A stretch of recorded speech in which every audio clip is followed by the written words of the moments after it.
Salió de casa todos los miércoles a las 3 de la tarde diciendo que iba al banco. Nunca faltó un solo día. Cuando le preguntaba por qué siempre el mismo día y la misma hora, me besaba la frente y decía: «Nuestro futuro está seguro, Lupita». Le creí. ¿Por qué no habría de creerle? Pero el día que murió y encontré esa caja de seguridad que nunca mencionó, descubrí que llevaba 42 años construyendo la mentira más perfecta que he visto en mi vida. Y lo peor de todo, lo hizo usando mi nombre. Tengo 68 años. Mi esposo, Roberto, tenía 70 cuando murió. Estábamos casados desde que yo tenía 20 años. Casi medio siglo juntos. Ese día, el día que cambió todo, yo estaba en el mercado de Querétaro comprando aguacates para hacer guacamole. Siempre me gustaba escogerlos yo misma, sentir si estaban en su punto. Mi hijo Sebastián me llamó con una voz que nunca le había escuchado. Plana, cuidadosa, como si las palabras mismas pudieran romperme. «Mamá, tienes que venir al hospital. Papá se descompuso en el trabajo». Para cuando llegué al Hospital General, Roberto ya se había ido. Infarto masivo. El doctor me dijo que probablemente no sintió mucho, que fue rápido, limpio, como Roberto hubiera querido si hubiera tenido opción de elegir. No lloré en el funeral. Todos asumieron que estaba en shock, que el dolor aún no me había golpeado. Pero la verdad era más simple y más extraña a la vez. Sentí alivio. No porque lo odiara, nunca lo odié. Pero en algún lugar profundo, debajo del shock y el cansancio y las cazuelas de mole que la gente seguía trayendo a la casa, sentí como si finalmente pudiera respirar. Simplemente no sabía por qué todavía. 3 días después del funeral, llegó una carta. Sobre blanco y simple, sin remitente, mi nombre escrito a máquina en el frente. Adentro había una sola hoja de papel del Banco del Bajío. «Estimada señora Guadalupe Moreno de Sánchez, deseamos expresar nuestras condolencias por el fallecimiento de su esposo. Según los términos del contrato de la Caja de Seguridad, debemos informarle que usted está registrada como titular secundaria. La caja ha sido pagada hasta fin de año. Por favor, contáctenos a su conveniencia para coordinar el acceso». Leí esa carta 3 veces. Teníamos una caja de seguridad. Roberto nunca la había mencionado, ni una sola vez en 48 años de matrimonio. Llamé al banco esa misma tarde. La mujer al teléfono fue educada, profesional. Sí, la caja estaba registrada a nombre de Roberto Sánchez con Guadalupe Moreno como cotitular. Sí, podía acceder a ella. Me venía bien el jueves a las 10 de la mañana. Jueves, 2 días de espera.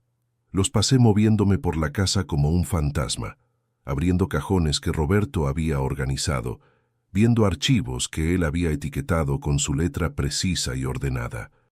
Todo parecía normal, demasiado normal, como un escenario diseñado para verse exactamente como una vida real. Sebastián vino el miércoles por la noche. Se veía cansado, su corbata floja, sus ojos rojos. La muerte de su padre lo había golpeado duro. «Mamá», dijo sentándose en la silla de la cocina donde Roberto solía sentarse. «Necesitamos hablar sobre las finanzas de papá. He estado revisando sus archivos de la oficina y hay cosas que no cuadran». Se me cayó el estómago. «¿Qué tipo de cosas?». Sacó una carpeta. Adentro había estados de cuenta bancarios, reportes de inversiones, documentos que nunca había visto. ¿Sabías que papá tenía 3 cuentas de cheques diferentes? ¿3? No, solo tenemos la cuenta conjunta. Teníamos, mamá, tiempo pasado. Señaló una columna de números. Esta cuenta está vacía desde hace 6 meses. Esta se cerró el año pasado. Y esta, tocó un tercer estado de cuenta, tiene un saldo de 847 pesos. La habitación se inclinó ligeramente. «Eso no es posible. Nuestra cuenta de retiro sola debería tener más de 5 millones de pesos». La cara de Sebastián me dijo todo antes que sus palabras. «Mamá, no puedo encontrarlo, nada de eso. Esa noche no dormí. Me quedé acostada en la cama que Roberto y yo habíamos compartido por décadas, mirando el techo, mi mente repasando recuerdos. Los viajes de los miércoles al banco, su insistencia en manejar todas las finanzas. la forma en que me daba palmaditas en la mano y decía: «No te preocupes por el aburrido tema del dinero, Lupita. Yo me encargo». Se había encargado, sí, de todo. El jueves llegó frío y gris. Me vestí con cuidado, escogiendo un blazer azul marino y pantalones. Armadura, no ropa de luto. Sebastián se ofreció a acompañarme, pero le dije que no. Lo que fuera que estuviera en esa caja, necesitaba verlo primero yo sola. El banco era un edificio moderno, todo vidrio y acero en el centro de Querétaro. La gerente, una mujer de unos 50 años llamada Patricia, me recibió en la entrada. Su sonrisa era comprensiva, profesional. «Señora Sánchez, lamento mucho su pérdida. Su esposo fue un cliente valioso durante muchos años». Me llevó por un pasillo hasta la bóveda. Las cajas de seguridad se alineaban en las paredes como dientes de metal. Usó 2 llaves, la suya y la que me había dado, para abrir la caja 421. «Le daré privacidad», dijo, señalando una pequeña habitación con una mesa y una silla. La caja pesaba más de lo que esperaba. La llevé a la mesa, la coloqué, y por un largo momento simplemente me quedé mirándola. Metal simple, secretos encerrados, el resumen de un matrimonio que creí entender. La abrí. Adentro había carpetas, muchas carpetas. La primera que saqué estaba etiquetada: «Inversiones reales». Mis manos temblaban mientras la abría. Página tras página de pérdidas, malas inversiones, acciones fallidas, empresas riesgosas que se habían hundido, cientos de miles de pesos perdidos. Pero estas no eran cuentas que yo reconociera. Estas tenían el nombre de Roberto solamente. La segunda carpeta fue peor. Préstamos hipotecarios sobre la casa, 3 de ellos. Préstamos tomados contra nuestra casa, nuestro hogar, el lugar donde había criado a mis hijos y plantado rosas y pintado la cocina 3 colores diferentes a lo largo de los años. Deuda total, 3.400.000 pesos. No podía respirar. La habitación se sentía demasiado pequeña, las paredes apretándome. La tercera carpeta casi me destruyó.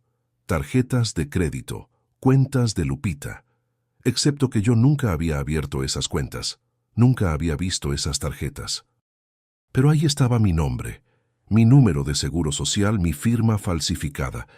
17 tarjetas diferentes, todas al máximo. Saldo total, 1.200.000 pesos. Había robado mi identidad.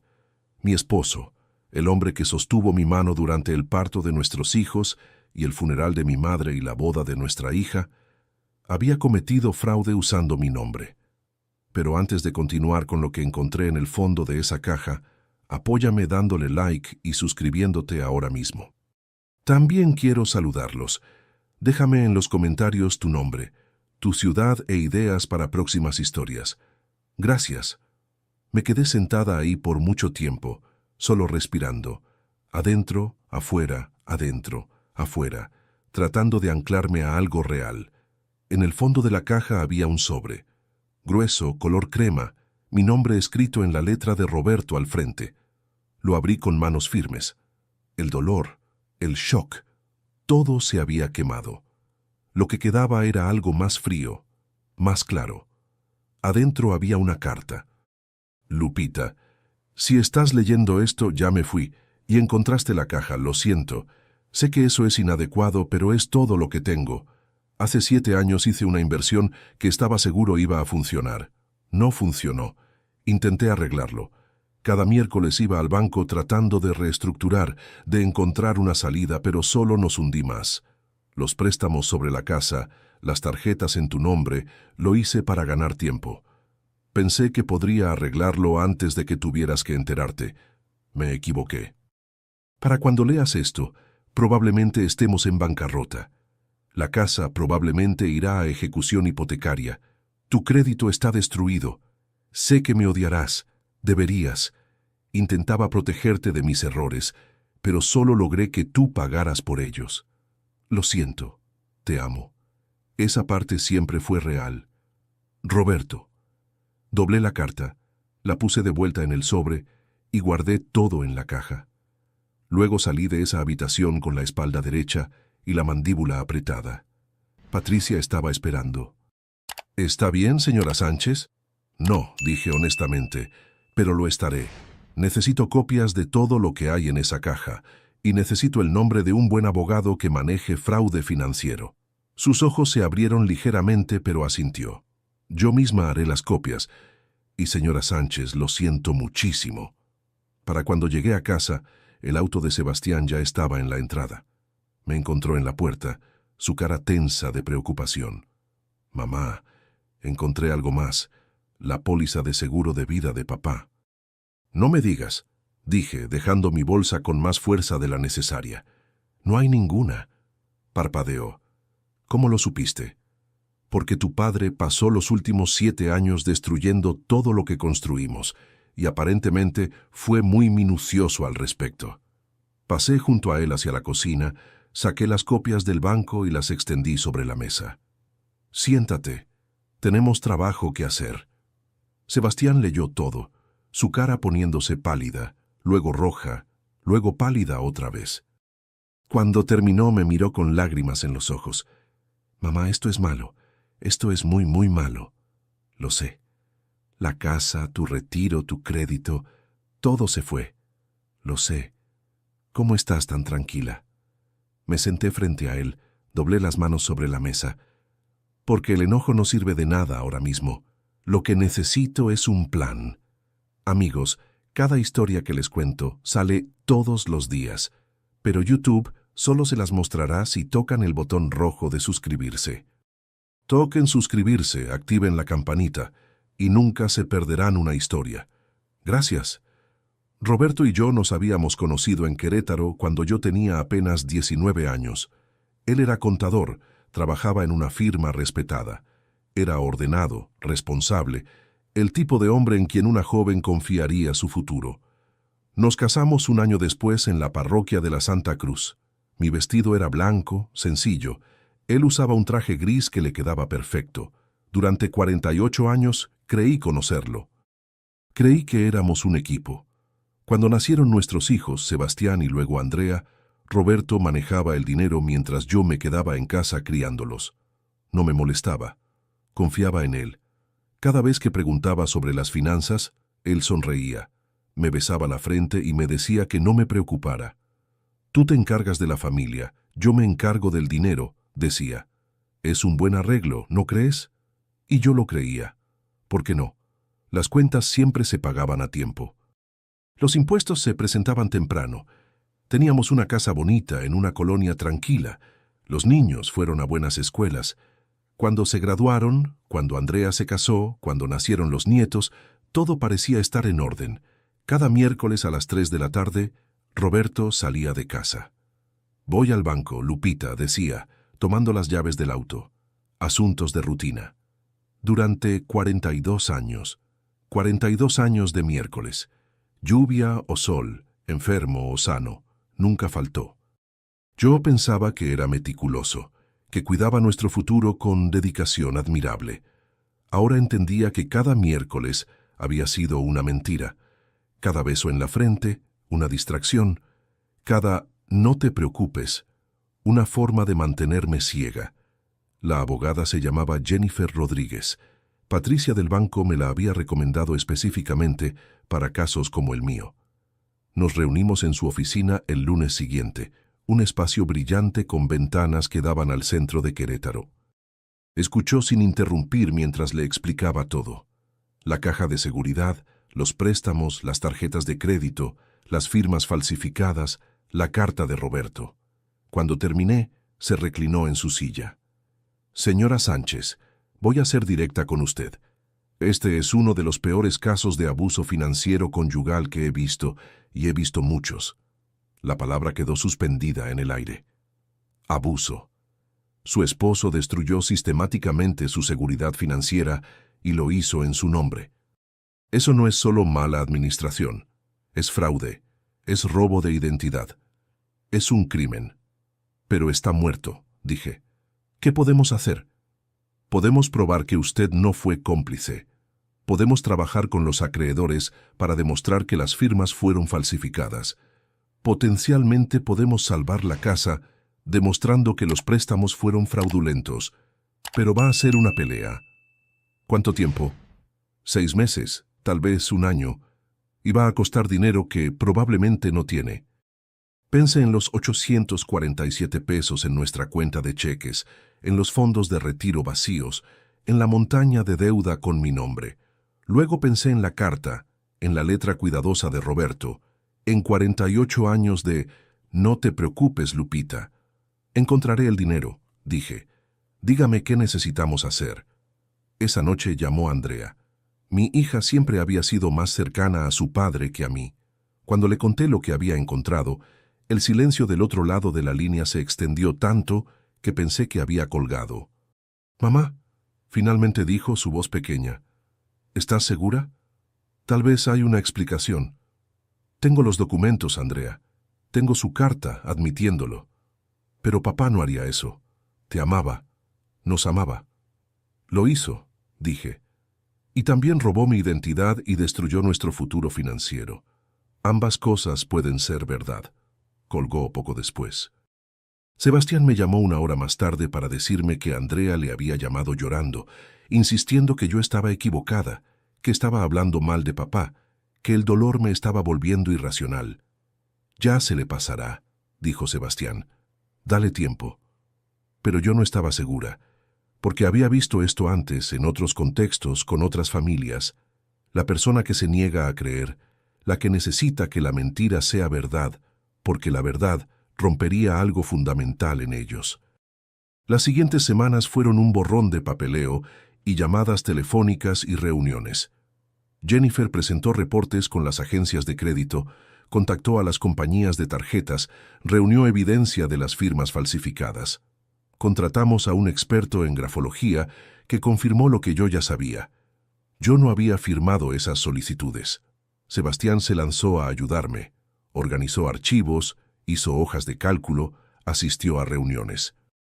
Una tarde, mientras estábamos sentados en la mesa de la cocina revisando otra pila de documentos, me miró. «Mamá, necesito contarte algo». Dejé mi pluma. «Está bien». Hace unos años papá me pidió que invirtiera en algo con él. Una empresa de tecnología. Dijo que era cosa segura, que haríamos una fortuna. Tenía 650,000 pesos ahorrados para la universidad de los niños. Quería que pusiera todo eso. Se me cayó el corazón. «Sebastián, por favor dime que no lo hiciste». «Casi lo hago». Pero Mariana, su esposa, no confió. Dijo que si era tan seguro, ¿por qué papá necesitaba nuestro dinero? Peleamos por eso. Yo estaba tan enojado con ella. Pero ella se mantuvo firme. Le dije que no a papá. Me miró con ojos atormentados. Creo que ya estaba en problemas entonces. Creo que estaba tratando de usar mi dinero para arreglar sus errores. Y si hubiera dicho que sí, nosotros también habríamos perdido todo. Extendí la mano y tomé la suya. «Pero no lo hiciste. Mariana te salvó». «Eso es lo que importa». «¿Crees que hubiera seguido tomando de otras personas?» Pensé en la carta, en las palabras de Roberto. Creo que se estaba ahogando, y la gente que se ahoga se agarra de cualquier cosa que puedan alcanzar, incluso si hunde a alguien más. 3 meses después de la muerte de Roberto, tuvimos nuestra primera victoria. 2 de las compañías de tarjetas de crédito acordaron que las firmas eran falsificadas y removieron la deuda de mi reporte de crédito. No era mucho, pero era algo, prueba de que la verdad podía ganar aunque fuera lentamente. Andrea seguía sin hablarme. Había enviado un correo corto diciendo que necesitaba espacio, que no podía manejar la forma en que yo estaba destruyendo la memoria de papá. Sebastián decía que eventualmente regresaría, pero yo no estaba convencida. Algunos puentes, una vez quemados, permanecen quemados. El abogado de los préstamos hipotecarios fue más difícil de pelear. Argumentaban que como esposa de Roberto, yo había beneficiado del dinero, incluso si no había firmado los papeles. Jennifer Contra argumentó que yo podía probar que nunca había visto los fondos. Habían ido a cuentas únicamente a nombre de Roberto, gastados en inversiones que fracasaron antes de que yo supiera que existían. «Vamos a tener que ir a corte», dijo Jennifer durante una de nuestras reuniones. Un juez tendrá que decidir si eres responsable de deuda creada mediante fraude, aunque estuvieras casada con la persona que lo cometió. ¿Ganaremos? Dudó y aprecié su honestidad. Creo que sí, pero no puedo garantizarlo. Este es territorio legal complicado. La fecha de la corte se fijó para finales de noviembre, 6 meses después de la muerte de Roberto. En las semanas previas, hice algo que no había hecho en años. Busqué trabajo. A los 68 años, no era exactamente un producto caliente. Había sido madre de tiempo completo la mayor parte de mi vida adulta, regresando a trabajar medio tiempo como bibliotecaria después de que los niños crecieron. Me había jubilado hacía 3 años, esperando viajes y nietos y los años tranquilos que me había ganado. En cambio, estaba aplicando a puestos en librerías y cafés, cualquier lugar que contratara a alguien que necesitaba reconstruir desde cero. Una pequeña librería independiente en el centro me llamó para una entrevista. La dueña, una mujer llamada Ruth, probablemente tenía 70 años, con cabello plateado y ojos agudos detrás de anteojos con marco rojo. Entonces, dijo mirando mi escaso currículum, trabajó como bibliotecaria, estuvo casada casi medio siglo y ahora está buscando trabajo. Puedo preguntar por qué. Podría haber mentido, inventado algo sobre aburrimiento o querer mantenerse activa. Pero estaba cansada de mentiras, incluso las amables. Mi esposo murió hace 6 meses. Acabo de descubrir que robó mi identidad y destruyó nuestras finanzas. Necesito trabajo porque estoy tratando de evitar perder mi casa. Ruth dejó el currículum y me miró por un largo momento. Luego sonrió. ¿Cuándo puedes empezar? Trabajé en la librería de Ruth 3 días a la semana. El pago no era mucho, pero era algo. Más importante, me daba un lugar a donde ir, un propósito que no fuera solo sobrevivir. Me gustaba recomendar libros a los clientes, organizar los estantes, sentirme útil. Ruth y yo nos hicimos amigas. Una tarde tranquila, me contó sobre su propio matrimonio, que había terminado en divorcio hacía 30 años. Él no era deshonesto sobre el dinero, dijo, reabasteciendo la sección de misterio. Era deshonesto sobre todo lo demás. Otras mujeres, otras vidas, otras versiones de sí mismo. Cuando finalmente me fui, todos me dijeron que estaba exagerando, que todos los matrimonios tienen problemas, que debía intentar más. Me miró. ¿Pero sabes qué aprendí? La gente que te dice que intentes más es usualmente la que nunca ha tenido que intentar para nada. La audiencia en la corte fue un jueves, frío y húmedo, con amenaza de lluvia. Sebastián vino conmigo. Andrea no. Había enviado un mensaje la noche anterior. No puedo ver cómo haces esto con el nombre de papá. Lo siento. Había respondido, te entiendo, te amo. No escribió de vuelta. La sala del tribunal era más pequeña de lo que esperaba de los programas de televisión. El juez, un hombre de unos 60 años llamado Martínez, escuchó a ambos lados presentar sus argumentos. El abogado del banco argumentó que yo era la esposa de Roberto, que había vivido en la casa, que me había beneficiado del matrimonio incluso si no me beneficié directamente de los préstamos. Jennifer se puso de pie y con voz calmada y clara destruyó ese argumento pieza por pieza. Mostró las firmas falsificadas, el testimonio del experto, las cuentas separadas, el patrón de engaño. Mostró la carta de Roberto, su propia admisión de fraude. Luego me llamó al estrado. Señora Sánchez, dijo, ¿cuándo se enteró por primera vez de estos préstamos? Cuando abrí la caja de seguridad después de la muerte de mi esposo. En 48 años de matrimonio, ¿su esposo alguna vez discutió tomar préstamos sobre la casa? Nunca. ¿Recibió alguno del dinero de esos préstamos? No. Fue a cuentas que no sabía que existían. ¿Firmó las solicitudes de préstamo? No, no lo hice. El abogado del banco se puso de pie para el contrainterrogatorio. Era joven, probablemente de unos 30 años, y tenía la agresión pulida de alguien que nunca había perdido realmente nada. Señora Sánchez, ¿no es verdad que usted confiaba en su esposo con las finanzas? Sí, Entonces eligió no estar involucrada en las decisiones financieras. Encontré sus ojos. Confié en él. Eso no es lo mismo que elegir ser defraudada. Pero se benefició del matrimonio. Vivió en la casa contra la cual se tomaron esos préstamos. Viví en mi casa, sí, la que mi esposo y yo compramos juntos hace 45 años, la que él puso en riesgo sin mi conocimiento ni consentimiento. ¿Espera que creamos que en 48 años nunca sospechó nada? Esa era la pregunta, ¿verdad? La que me había estado haciendo durante 6 meses. Tomé aire. Mi esposo era contador. Era bueno con los números, organizado, confiable. O eso pensaba.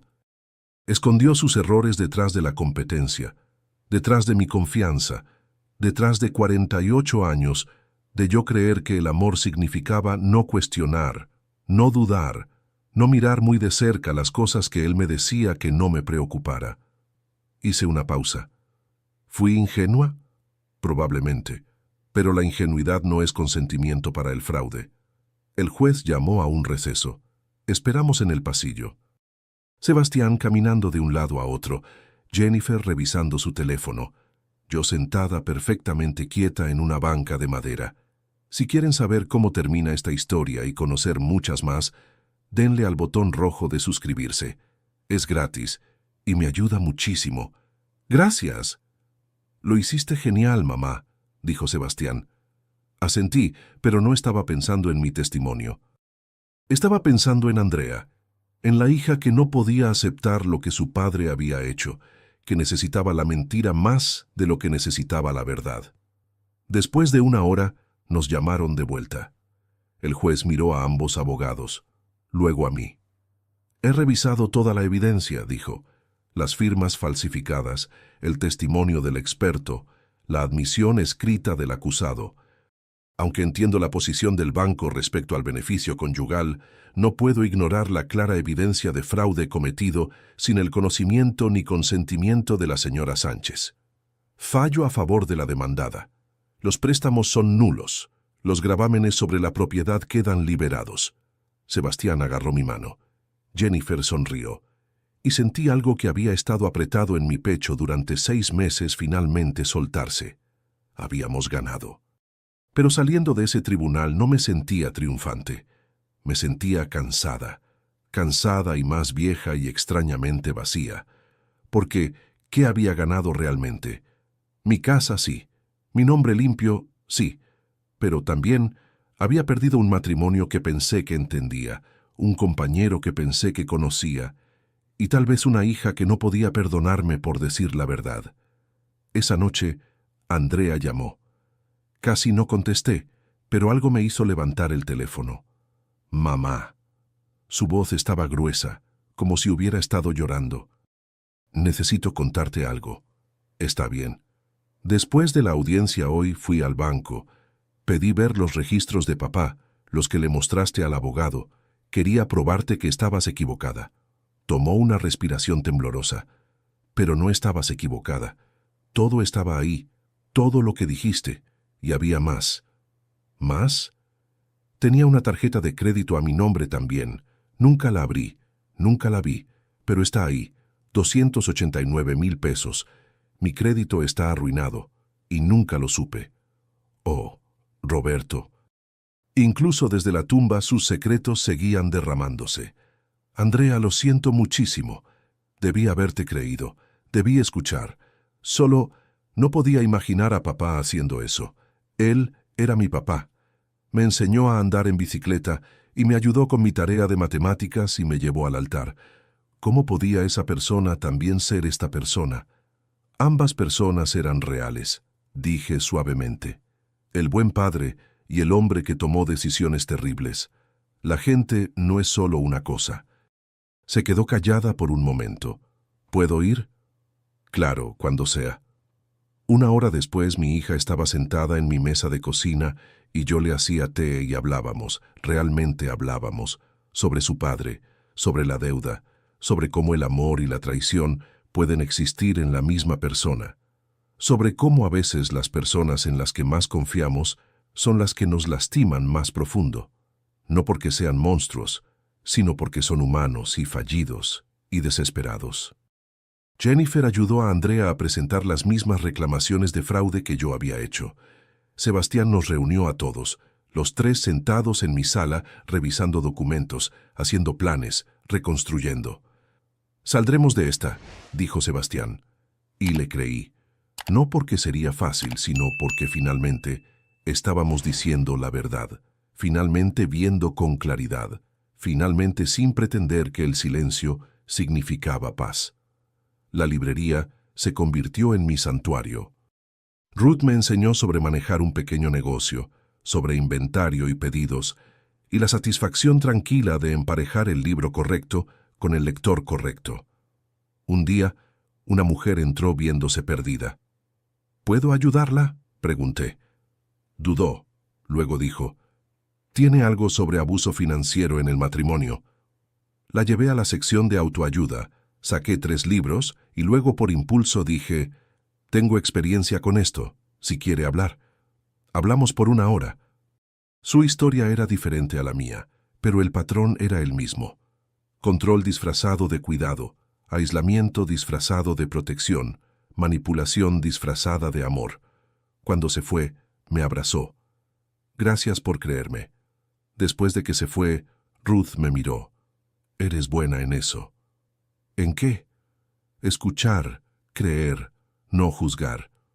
Pensé en la reacción inicial de Andrea, en los amigos que se alejaron cuando empecé a hablar del fraude de Roberto, incómodos con lo desordenado de todo. «Sé lo que es que no te crean», dije simplemente. Durante los siguientes meses, más mujeres vinieron a la librería. De alguna forma se corrió la voz de que había alguien ahí que entendía, que había pasado por eso, que podía señalarlas hacia recursos y abogados, y la verdad de que no estaban locas, que no lo estaban imaginando, que no estaban solas. Ruth y yo empezamos un pequeño grupo de apoyo que se reunía 1 vez al mes en el cuarto trasero de la librería. Solo un círculo de sillas y café y mujeres contando sus historias. Abuso financiero, abuso emocional, el tipo silencioso que no deja moretones pero te deja hueca. Compartí mi historia en la primera reunión. Todo. Los viajes del miércoles al banco, la caja de seguridad, las firmas falsificadas, la batalla legal, la hija que inicialmente no me creyó, la reconstrucción de una vida que pensé que tenía resuelta. «¿Cómo te mantuviste fuerte?», preguntó alguien. «No lo hice», dije honestamente. Lloré. Estuve enojada, estuve aterrada, pero seguí avanzando de todas formas porque la alternativa era rendirme, y había pasado demasiados años dejando que alguien más tomara mis decisiones. El grupo creció. 10 mujeres, luego 15, luego 20. Compartíamos recursos, números de teléfono de abogados, consejos para reconstruir crédito, estrategias para lidiar con miembros de la familia que no entendían. Una tarde después de una reunión particularmente buena, Ruth y yo nos sentamos en la librería vacía, tomando vino de vasos de papel. «¿Sabes lo que estás haciendo, verdad?», dijo. «¿Dirigir un grupo de apoyo? Construir un legado. Roberto intentó destruirte, dejarte sin nada. En cambio, estás ayudando a otras mujeres a evitar el mismo destino. Estás tomando lo que te lastimó y usándolo para ayudar a otros». Levantó su vaso. «Eso no es solo supervivencia, eso es transformación». Pensé en esa palabra, transformación. Había pasado tanta energía tratando de volver a quien era antes, tratando de reclamar la vida que Roberto había robado, pero tal vez ese no era el punto. Tal vez el punto era convertirme en alguien nueva, alguien forjada en el fuego de la traición y la pérdida, y el trabajo duro de reconstruir. 1 año después de la muerte de Roberto, estuve de pie en la librería en la reunión de aniversario de nuestro grupo de apoyo. 23 mujeres en un círculo. Algunas las conocía bien, otras eran nuevas, todas conectadas por el hilo común de haber confiado en alguien que rompió esa confianza. Cuando mi esposo murió, dije, pensé que mi vida había terminado. En cierto sentido, lo estaba. La vida que pensé que tenía, el matrimonio en el que creía, el futuro que había planeado, todo murió con él. Pero algo más nació, no inmediatamente, no fácilmente, pero gradualmente. Miré alrededor del círculo. Lo que me hizo fue incorrecto. Legal, moral, éticamente incorrecto. Y no voy a pretender lo contrario. Pero lo que hice después, esa fue mi elección. Podría haberme quedado enojada, haberme quedado siendo víctima, haberme quedado atrapada en la traición. En cambio, elegí avanzar, reconstruir, ayudar a otros, transformar el dolor en propósito. Después de la reunión, una mujer joven se me acercó. No podía tener más de 35 años, sus ojos rojos de llorar. Mi esposo maneja todo nuestro dinero, dijo. Dice que no soy buena con los números, que debería dejarlo encargarse, pero algo se siente mal. No sé qué, solo mal. Tomé sus manos. Confía en ese sentimiento. Haz preguntas. Mira las cuentas. No dejes que nadie, ni siquiera alguien que amas, te mantenga en la oscuridad sobre tu propia vida financiera. Asintió, llorando más fuerte. ¿Qué pasa si estoy equivocada? ¿Qué pasa si solo estoy siendo paranoica? Entonces te ves tonta por 5 minutos y sigues adelante, segura en el conocimiento de que te estabas protegiendo. Pero si tienes razón y no miras, apreté sus manos, podrías perder todo. Regresó el mes siguiente con documentos en mano. Su esposo había estado sacando dinero de su cuenta conjunta y poniéndolo en inversiones de criptomonedas que juró los harían ricos. Había perdido 1 millón de pesos. Había pedido el divorcio el día anterior. Estoy aterrada, me dijo, pero también estoy libre. Sabía exactamente lo que quería decir. El crédito de Andrea eventualmente se limpió, igual que el mío. Sebastián invirtió los 650,000 pesos que había ahorrado cuando Roberto trató de involucrarlo en la startup fallida en un fondo universitario para sus hijos, cerrado con llave donde nadie más pudiera tocarlo. Y yo seguí trabajando en la librería, seguí dirigiendo el grupo de apoyo, seguí avanzando. En lo que hubiera sido nuestro aniversario número 49, fui al banco. No al banco del Bajío, donde había estado la caja de seguridad, sino a un banco diferente, uno al que Roberto nunca había entrado. Abrí una cuenta a mi nombre solamente, solo mi nombre, y deposité mi cheque de pago de la librería. Modesto, pero mío. La cajera me sonrió. ¿Hay algo más en lo que pueda ayudarla hoy, señora Sánchez? Actualmente, dije, me gustaría cambiar mi nombre en la cuenta, no Sánchez. Mi nombre de soltera, Guadalupe Moreno, porque esa era quien había sido antes de Roberto, antes del matrimonio, antes de los 48 años de confianza que se convirtieron en cenizas.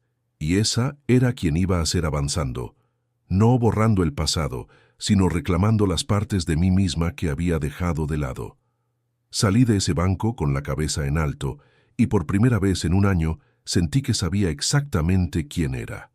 2 años después de la muerte de Roberto, me mudé de la casa. No porque tuviera que hacerlo gracias a la victoria legal, sino porque quería. Ese lugar contenía demasiados fantasmas, demasiados recuerdos de una vida que resultó ser una mentira cuidadosamente construida. Compré un departamento pequeño cerca de la librería. 2 habitaciones, balcón con vista al centro de Querétaro, completamente mío. Andrea me ayudó a empacar. Sebastián rentó el camión de mudanza. Mariana trajo comida. Fue un día de familia, el tipo de día que pensé que había perdido para siempre. ¿Crees que alguna vez lo perdonarás?, me preguntó Andrea mientras empacábamos la cocina.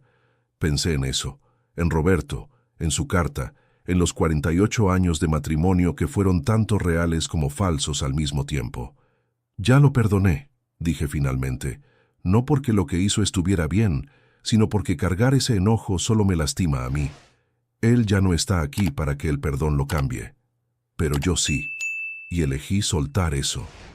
Pero no olvidas. Nunca, dije firmemente. Perdonar no significa olvidar, significa recordar sin que te destruya. El grupo de apoyo ahora se reúne 2 veces al mes. Ruth me hizo gerente de la librería. Tengo amigas, una vida, un propósito que construí desde las cenizas de todo lo que Roberto destruyó. Andrea terminó reconciliándose completamente no solo conmigo, sino con la verdad sobre su padre. Ahora ayuda en el grupo de apoyo de vez en cuando, compartiendo su propia historia de cómo el fraude de su padre la afectó. Dice que ayudar a otros la ayuda a procesar todo. Sebastián me dice que está orgulloso de mí, que nunca imaginó que su madre, la mujer tranquila que había pasado décadas siendo solo esposa y madre, tendría la fuerza para reconstruir así. Le digo que la fuerza siempre estuvo ahí.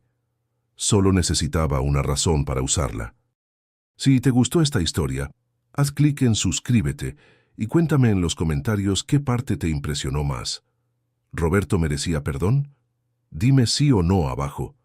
Mañana hay más historias. Nos vemos allí.